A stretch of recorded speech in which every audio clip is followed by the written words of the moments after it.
இயேசு உங்களை நேசிக்கிறார். பிரியமானவர்களே, இந்த நாளில் ஆண்டவர் நம்மளோடு பேசும்படியாய் வேதத்திலிருந்து 2 வசனங்களை கூட வாசித்து நாம் கற்றுக்கொள்ளக்கூடிய, கடைபிடிக்க வேண்டிய வார்த்தைகளை ஆண்டவர் நம்மளோடு பேசுவாராக. அது யாக்கோப்பு எழுதின புஸ்தகம் 3வது அதிகாரம் 11வது வசனம் 12வது வசனம் இப்படியாக சொல்லப்படுகிறது.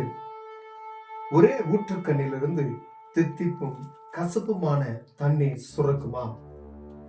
ஒரே ஊற்றுக்கண்ணிலிருந்து தித்திப்பும் கசப்புமான தண்ணீர் சுரக்குமா என்ற ஒரு கேள்விக்குறியோடு ஆண்டவர் இதில் எழுதி வைத்திருக்கிறார். பிரியமானவர்களே, ஆண்டவர் விரும்புகிற ஒரு காரியம், நம்ம உலகப்புறமான காரியத்தில் நாம் பார்க்குமானால், நம்ம வீட்டில் ஒரு கிணறு இருக்குன்னு வச்சுக்கோங்களேன்.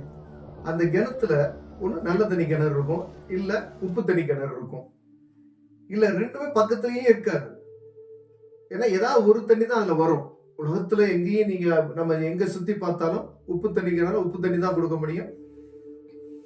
நல்ல தண்ணி கிணத்துல நல்ல தண்ணி தான் வரும். ஒரே இடத்துல மாறி மாறி எடுக்கிறதுக்கு ஒரு நாள் வாய்ப்பு இல்லை. ஆண்டவர் இந்த வசனத்தை எழுதி வைத்ததுக்கு ஒரு நோக்கம் உண்டு. ஏனென்றால் ஆவிக்குரிய மனிதர்கள் எப்படி இருக்க வேண்டும் என்பதற்கு ஒரு உதாரணமாக இந்த வசனத்தை ஆண்டவர் எழுதி வைத்திருக்கிறார். இந்த 12வது வசனம் கூட எப்படியா சொல்லுது, என் சகோதரரே, அத்திமரம் ஒலிவ பழங்களையும் திராட்சை செடி அத்தி பழங்களையும் கொடுக்குமா? பாருங்க, ஒரு நாளும் அத்திமரம் ஒலிவ பழங்களை தராது.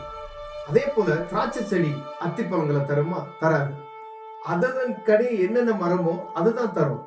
அப்ப என்ன குணநலம் நம்ம கிட்ட இருக்கோ அந்த குணநலம் தான் என்ன செய்யும்? வெளிப்படும். பாருங்க, ஆண்டவர் எப்படிப்பட்ட ஒரு கசப்பான தண்ணீரையும் சுவையான நீரை ஆண்டவரால் மாற்ற முடியும். நம்ம இந்த உலகத்துல இருக்கும் பொழுது உலகத்துக்கு ஏற்ற ஒத்த வேஷம் தரித்து இருந்தோம். ஆண்டவர் நம்முடைய சொந்த ரத்தத்தினாலே நம்மளை மீட்டு கொண்டு அவர் ரட்சிப்பின் சுவிசேஷத்தை நமக்கு சொல்வது நிமித்தமாய் நம்முடைய பாவங்களை அவர் ரத்தத்தினால கழுவி மீட்டு கொண்ட ஒரு பெரிய ரட்சிப்பின் கிருபையை நமக்கு தந்திருக்கிறார். பிரியமானவர்களே, மாறாவின் நீரை மதுரமாய் மாற்றினது போல நம்முடைய வாழ்க்கையும் அவருடைய இரத்தத்தினாலே மாற்றி புது மனிதனாய் மாற்றி இருக்கிறார். பிரியமானவர், அதுக்காகவே ஆண்டவர் இந்த வசனத்தை ஓமையாக நமக்கு சொல்லி நம்ம எப்படி நடந்து கொள்ள வேண்டும் என்பதை உணர்த்திருக்கிறார். பிரியமானவர்களே, ஒருவேளை ஒரு ஆவிக்குள்ள ஒரு மனிதன் எப்படி இருக்க வேண்டும் என்பதை நாம் அறிந்திருக்கிறோம்.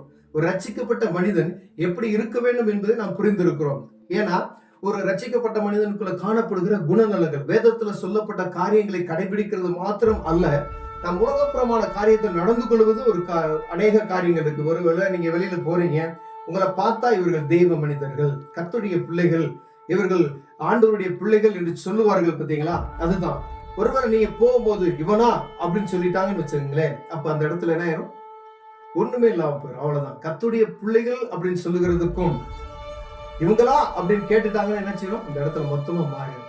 அப்ப ஆண்டவர் விரும்புகிற பாத்திரமா நம்ம உலகத்துல நடந்து கொள்கிறோமா என்பதை பார்க்க முடிய ஆண்டவர் இந்த வசனத்தை கொண்டு நம்மளோடு பேசுகிறார். பிரியமா, எப்போதுமே நல்ல தண்ணீர் கொடுக்கிற நமக்கு ஊற்றாய் இருக்க வேண்டும் என்று ஆண்டவர் விரும்புகிறார்.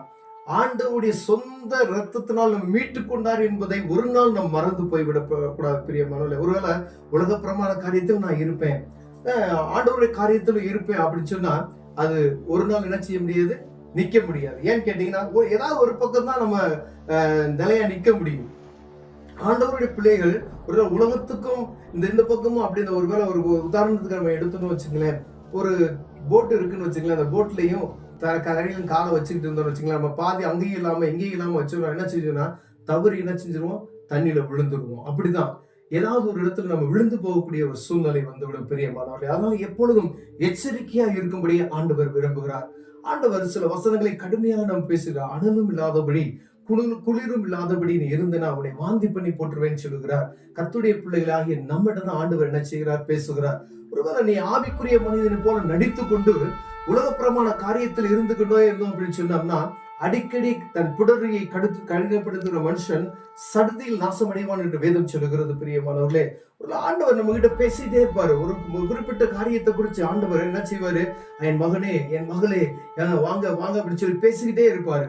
ஆண்டவர் சொல்லுகிற காரியத்தை நாம் சாதாரணமா எடுத்துக்கொண்டோம், ஆனால் ஒரு நாள் கடினமாய் அவர் பேசக்கூடிய சூழ்நிலை வந்துவிடும். பிரியமானவர்களே, இது யாருக்கு சொல்றாரு அப்படின்னு சொன்னா, ஆண்டவருடைய பிள்ளைகளாய் அவர் சொந்த குமாரன் சொந்த பிள்ளையாய் ஏற்றுக்கொண்டிருக்கிறார். பார்த்தீங்களா, அவர் ரத்தத்தினால கழுவி மீட்டுக் கொண்ட ஒவ்வொருவருக்கும் ஆண்டவர் இடைப்பட்டு கொண்டிருக்கிறார். பிரியமானவர்களே, ஒருவேளை நீங்க எப்படி இருக்கிறீங்கன்னு சொல்லி உங்களுக்கு தான் தெரியும். இப்ப என்னை குறித்து எனக்கு தான் தெரியும். ஒருவேளை இதுல நம்ம ரெண்டு பக்கம் வேடம் தெரித்தவர்கள் போல இருந்தோம் அப்படின்னு சொன்னா, ஆண்டவர் அந்த காரியத்தை மாற்றும்படியா இந்த நாள்ல ஒரு வாய்ப்பை நமக்கு கொடுக்கிறார். பிரியமான, ஒருவேளை சில நேரங்கள்ல நம்ம உலகப்புறமான காரியத்துல போகும்போது அப்படி பேசக்கூடிய ஒரு சூழ்நிலை வரும். ஆனா ஆண்டவர் என்ன சொல்றாரு பாருங்க, ஒரு ஊற்றுக்கண்ணிலிருந்து தித்திப்பான தண்ணீரும் உவர்ப்பான நீரும் வராது அப்படின்னு சொல்றாரு.